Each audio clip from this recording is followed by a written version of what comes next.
ಶರಾವತಿ ಮುಳುಗಡೆ ಸಂತ್ರಸ್ತರ ಸಮಸ್ಯೆ ಬಗ್ಗೆ ರಾಜ್ಯ ಸರ್ಕಾರ ಕಳೆದ ವರ್ಷ ಒಂದು ಮಧ್ಯಂತರ ಅರ್ಜಿಯನ್ನು ಸುಪ್ರೀಂ ಕೋರ್ಟಿಗೆ ಸಲ್ಲಿಸಿತ್ತು. ಸುಪ್ರೀಂ ಕೋರ್ಟು ಏನು ಆದೇಶ ಮಾಡಿದೆ ಮಧ್ಯಂತರ ಅರ್ಜಿ ಬಗ್ಗೆ ಅಂದರೆ, ಈ ವರ್ಷದ ಜನವರಿ 20ರೊಳಗೆ ರಾಜ್ಯ ಸರ್ಕಾರದ ಅಧಿಕಾರಿಗಳು, ಕೇಂದ್ರ ಸರ್ಕಾರದ ಅಧಿಕಾರಿಗಳು ಕಾರ್ಯದರ್ಶಿಗಳ ಮಟ್ಟದಲ್ಲಿ ಕೂತು ಒಂದು ಸಮಸ್ಯೆಯನ್ನು ಬಗೆಹರಿಸೋದಕ್ಕೆ ಒಂದು ಪ್ರಯತ್ನ ಮಾಡಿ ಅಂತ ಆದೇಶ ಕೊಟ್ಟಿತ್ತು.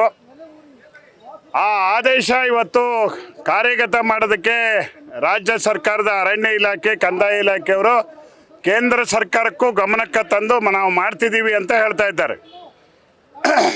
ಈಗ ಏನು ತಪ್ಪನ್ನು ಮಾಡ್ತಾ ಇದ್ದಾರೆ ಸರ್ವೆ ಕೆಲಸದಲ್ಲಿ ಅಂದರೆ, ಜಂಟಿ ಸರ್ವೆ ಮಾಡುವಾಗ ಈ ಹಿಂದೆ ಸಿದ್ದರಾಮಯ್ಯನವರು ಮುಖ್ಯಮಂತ್ರಿ ಆದಾಗ, ಕಾಗೋಡು ತಿಮ್ಮಪ್ಪನವರು ಸ್ಪೀಕರ್ ಆದಾಗ, ಜೊತೆಗೆ ಪ್ರಧಾನ ಕಾರ್ಯದರ್ಶಿ ಯಾರಾದಂಥ ಮದನ್ ಗೋಪಾಲ್ ಅವರಿದ್ದಾಗ 9,400 ಎಕರೆಯನ್ನು ಕಂದಾಯ ಇಲಾಖೆಗೆ ಡಿನೋಟಿಫಿಕೇಶನ್ ಮಾಡೋಂಥ ಆದೇಶವನ್ನು ರಾಜ್ಯ ಸರ್ಕಾರ ಮಾಡಿತ್ತು.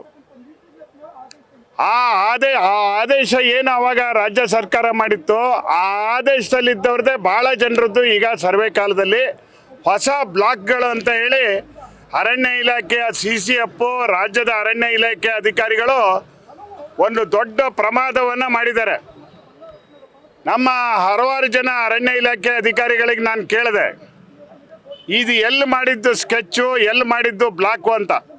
ಇಲ್ಲ, DC ಅವರು ಹೇಳಿದ್ದಾರೆ ನಾವು ಮಾಡ್ತಿದ್ದೀವಿ ಅಂತ ಹೇಳ್ತಾರೆ. ಆ ನಂತರದಲ್ಲಿ ಬೊಮ್ಮಾಯಿ ಸರ್ಕಾರ ಇದ್ದಾಗ ಕೇಂದ್ರ ಸರ್ಕಾರದ ಅನುಮತಿ ಇಲ್ಲದೆ ರಾಜ್ಯ ಸರ್ಕಾರ ಡಿನೋಟಿಫಿಕೇಶನ್ ಮಾಡಿದೆ ಅಂತ ಹಕ್ಕುಪತ್ರಗಳನ್ನು ವಜಾ ಮಾಡೋದಕ್ಕೆ ಒಂದು ಆದೇಶವನ್ನು ಬೊಮ್ಮಾಯಿ ಅವರು ಮಾಡಿದ್ರು.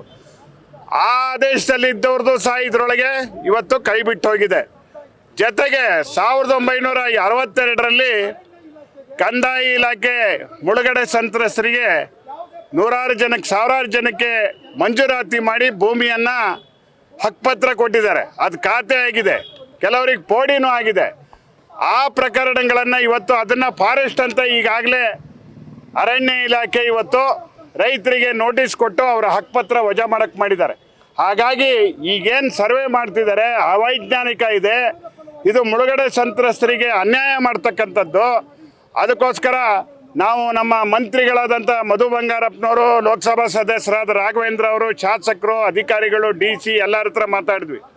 ಅವ್ರೇನು ಹೇಳ್ತಾ ಇದ್ದಾರೆ, ಅರ್ಜಿ ಕೊಡ್ರಿ, DC ಕೊಡ್ರಿ, AC ಕೊಡ್ರಿ, ತಹಸೀಲ್ದಾರಿಗೆ ಕೊಡ್ರಿ, DDLRಗೆ ಕೊಡ್ರಿ, CCF ಕೊಡ್ರಿ ಅಂತ ಜನರನ್ನ 3 ತಿಂಗಳಿಂದ ಇವತ್ತು ಅಲಿಸ್ತಾ ಇದ್ದಾರೆ.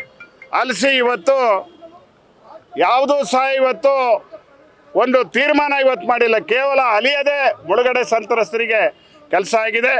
ರಾಜ್ಯದಲ್ಲಿ ಶರಾವತಿ ವಿದ್ಯುತ್ ಯೋಜನೆ ಪ್ರಾರಂಭ ಆದಾಗ ರಸ್ತೆ ಇದ್ದರೆ ನಾವು ಸಾಮಾನು ತಗೊಂಡು ಹೋಗೋಕೆ ಲಾರಿ ಕೊಡ್ತೀವಿ, ಇಲ್ದಿರ ಹೊತ್ಕೊಂಡು ಹೋಗ್ರಿ ಅಂತ ನೋಟಿಸ್ ಕೊಟ್ಟಿದ್ದು ನಮ್ಮ ರೈತರ ಹತ್ರ ಇದೆ. ರಾಜ್ಯದಲ್ಲಿ ಶರಾವತಿ ವಿದ್ಯುತ್ ಯೋಜನೆ ಮೊದಲು ರಾಜ್ಯದಲ್ಲಿ ವಿದ್ಯುತ್ ಉತ್ಪಾದನೆ ಆಗ 51% ವಿದ್ಯುತ್ತನ್ನು ನಮ್ಮ ಶರಾವತಿ ವಿದ್ಯುತ್ ಯೋಜನೆ ಉತ್ಪಾದನೆ ಮಾಡ್ತಾಯಿತ್ತು. ಸುಮಾರು 4.5 ಲಕ್ಷ ಕೋಟಿ ಆದಾಯ ಇವತ್ತು ವಿದ್ಯುತ್ ಯೋಜನೆಯಿಂದ ಬಂದಿದೆ. ಆದರೆ ಇವತ್ತು ತ್ಯಾಗ ಮಾಡಿದ ರೈತರಿಗೆ ಬೆನ್ನಿಗೆ ಚೂರಿ ಹಾಕ್ತಕ್ಕಂಥ ಕೆಲಸವನ್ನು ನಮ್ಮ ಕಂದಾಯ ಇಲಾಖೆ, ಅರಣ್ಯ ಇಲಾಖೆ ಜನಪ್ರತಿನಿಧಿಗಳು ಮಾಡ್ತಾ ಇದ್ದಾರೆ. ಇವತ್ತು ನಮ್ಮ ಹೋರಾಟ ಏನು ಮಾಡ್ತಿದ್ದೀವಿ ಅಂದರೆ, ಸಂಪೂರ್ಣವಾಗಿ ಶರಾವತಿ ಮುಳುಗಡೆ ಸಂತ್ರಸ್ತರ ಸಮಸ್ಯೆ ಬಗೆಹರಿಬೇಕು.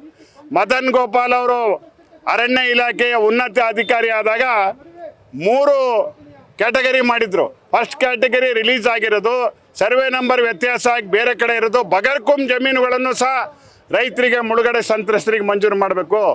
65 ವರ್ಷಗಳ ಕಾಲ ತಳ್ಳಿರೋದ್ರಿಂದ 2ನೇ ಜನಾಂಗ, 3ನೇ ಜನಾಂಗ ಇವತ್ತು ಬಂದು ಸಂಸಾರಗಳು, ಕುಟುಂಬಗಳು ಜಾಸ್ತಿ ಆಗಿದೆ. ಅದನ್ನು ಮಾಡಬೇಕು ಅಂತ ಇವತ್ತು ರಾಜ್ಯ ಸರ್ಕಾರಕ್ಕೆ ವರದಿ ಕೊಟ್ಟಿದ್ದರು. ಮದನ್ ಗೋಪಾಲ್ ವರದಿ ಜಾರಿ ತಂದರೆ ಈ ಸಮಸ್ಯೆಗೆ ಸಂಪೂರ್ಣ ಪರಿಹಾರ ಆಗುತ್ತೆ. ಅಳತೆ ಮಾಡ್ತಕ್ಕಂಥ ಕೆಲಸವನ್ನು ಜಿಲ್ಲಾಡಳಿತ ಏನು ಮಾಡಿಸ್ತಾ ಇದೆ, ಜಿಲ್ಲಾಧಿಕಾರಿಗಳು ಮಾಡಿಸ್ತಾರೆ.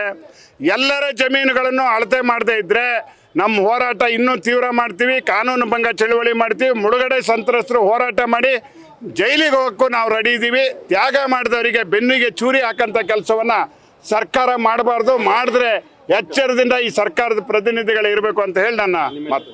ತೀನಾ ಶ್ರೀನಿವಾಸ್, ಸಂಚಾಲಕರು, ಮಲೆನಾಡು ರೈತ ಹೋರಾಟ ಸಮಿತಿ.